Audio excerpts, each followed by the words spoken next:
Hello दोस्तों, आइए जानते हैं गणेश चतुर्थी का उत्सव के बारे में। भारत एक विविधताओं से भरा देश है जहां हर धर्म, संस्कृति और समुदाय के अपने अपने त्यौहार हैं। इन्हीं त्योहारों में एक विशेष स्थान रखता है गणेश चतुर्थी का उत्सव। यह पर्व पूरे भारतवर्ष में, विशेषकर महाराष्ट्र, कर्नाटक, तमिलनाडु, आंध्र प्रदेश और गोवा में बड़े हर्षोल्लास के साथ मनाया जाता है। यह त्यौहार भगवान गणेश के जन्मदिन के रूप में मनाया जाता है, जो विघ्नहर्ता, बुद्धि के देवता और समृद्धि के प्रतीक माने जाते हैं। आइए जानते हैं गणेश चतुर्थी का महत्व के बारे में। गणेश चतुर्थी का उत्सव भाद्रपद माह की शुक्ल पक्ष की चतुर्थी तिथि को मनाया जाता है, जो सामान्यतः अगस्त या सितंबर में आती है। यह पर्व लगभग 10 दिनों तक चलता है और अनंत चतुर्दशी के दिन गणेश प्रतिमाओं का विसर्जन कर उत्सव का समापन होता है। इस दिन भक्तगण भगवान गणेश की पूजा अर्चना कर उनसे जीवन में सुख, शांति, समृद्धि और विघ्नों से मुक्ति की कामना करते हैं। आइए जानते हैं, भगवान गणेश को प्रथम पूज्य कहा गया है, यानी किसी भी शुभ कार्य की शुरुआत उन्हीं के नाम से की जाती है। उनकी उपासना से कार्यों में सफलता प्राप्त होती है और बुद्धि, विवेक तथा ज्ञान की प्राप्ति होती है। इसलिए यह पर्व केवल धार्मिक नहीं बल्कि सांस्कृतिक और सामाजिक रूप से भी अत्यंत महत्वपूर्ण है।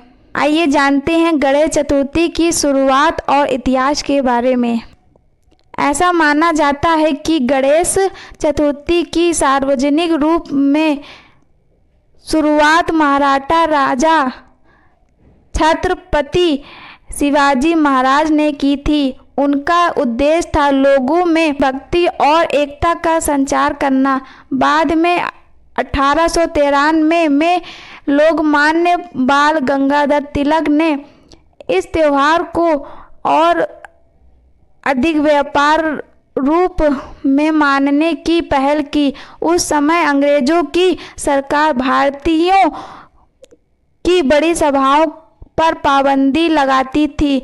अब तिलक ने गणेश उत्सव को एक सार्वजनिक आयोजन का रूप देकर लोगों को एक मंच पर लाने का कार्य किया। इस प्रकार यह पर्व केवल धार्मिक नहीं रहा, बल्कि स्वतंत्रता संग्राम के समय लोगों को एकत्र करने का माध्यम भी बन गया।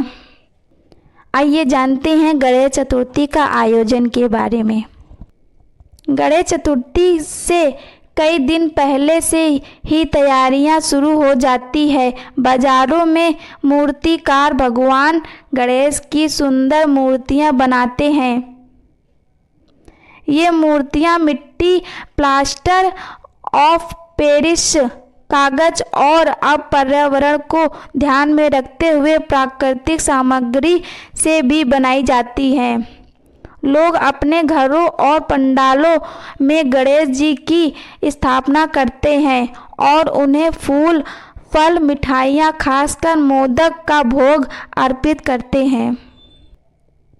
आइए जानते हैं, घरों में या सार्वजनिक पंडालों में मूर्ति स्थापना के बाद नियमित रूप से सुबह शाम पूजा होती है।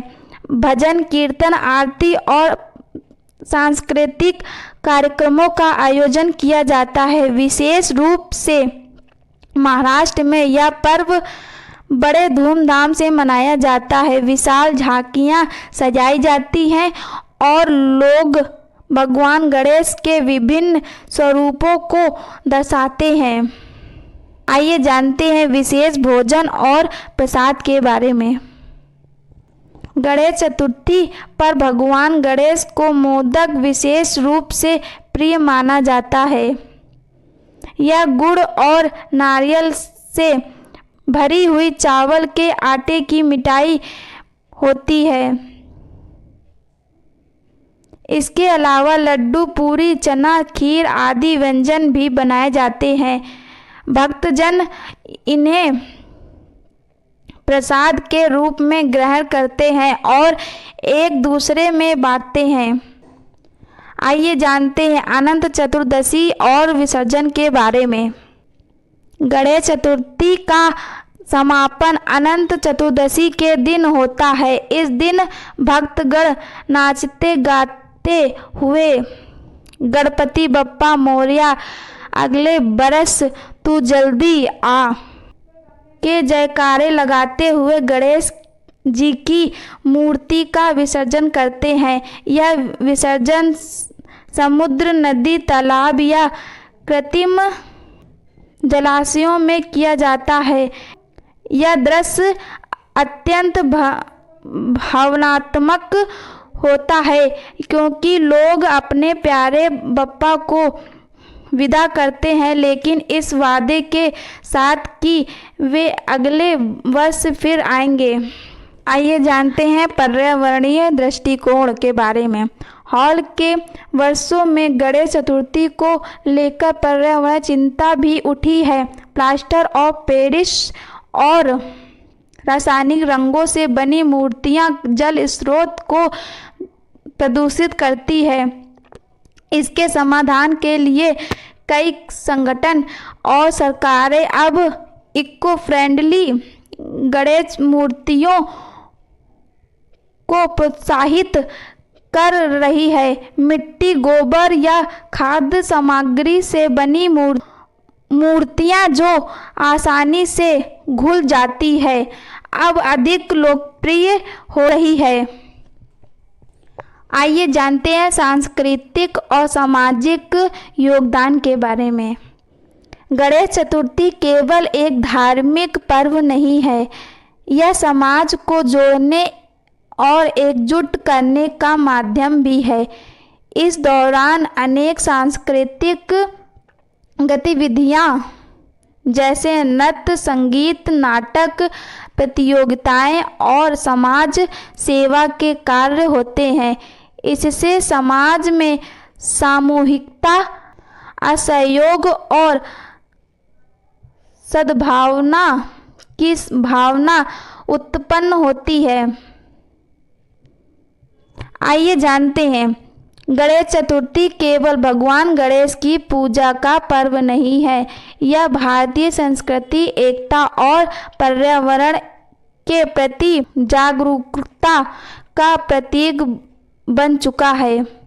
यह पर्व हमें सिखाता है कि किसी भी कार्य की शुरुआत शुद्ध मन और श्रद्धा से करनी चाहिए और हर बाधा को पार करके सफलता प्राप्त की जा सकती है। साथ ही यह हमें यह भी सिखाता है कि उत्सव मनाते समय हमें पर्यावरण का ध्यान भी रखना चाहिए। गणपति बप्पा मोरया, अगले बरस तू जल्दी आना।